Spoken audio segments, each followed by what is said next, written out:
What I've been kind of just thinking about lately has He was been, homeschooled all the way through. yeah, all the way through. He's Definitely. still homeschooling himself.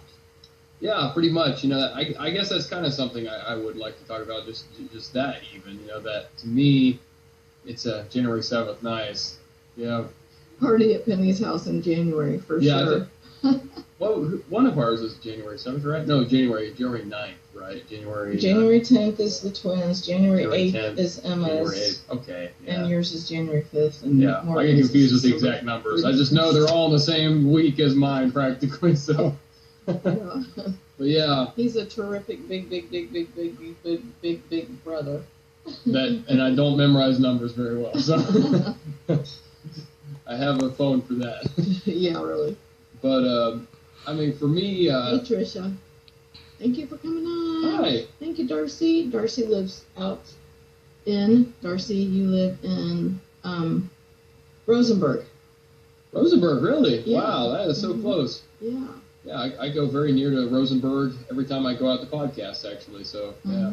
Richmond. That's pretty cool. Yeah, but for me, as a homeschooled all the way adult, 27 years old now, as of January 5th, I have to say that for me, like, my whole mentality, I know, is different from just about anybody else that hasn't been homeschooled, because for me, learning is a lifestyle. It's not just something that, I have to do so I can pass tests, which are just arbitrary constructs that actually don't prove anything. They don't prove that you know anything.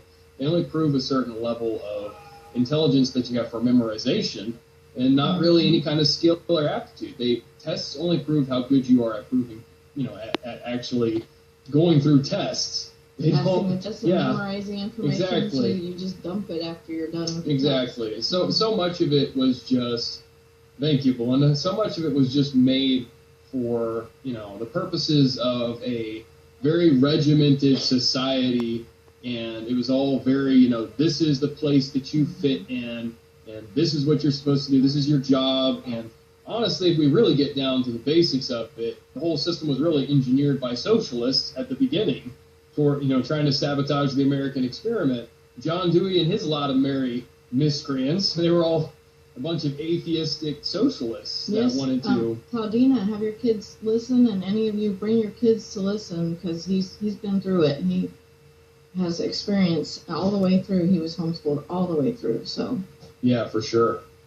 Yeah, so, dealing with the actual history of the educational system, there are two different things about history. For one thing, it does make a difference where things came from. It does make a difference what was kind of at the root, because a lot of times the spirit of the idea prevails and continues, despite whatever cultural changes, whatever things happen. Now, sometimes... through the principle of, it's the opposite of distillation. It's actually, what's that word? I always forget what the word is. It's the opposite of distillation. It's when things get watered down. It's watered down. No, that's not the word. But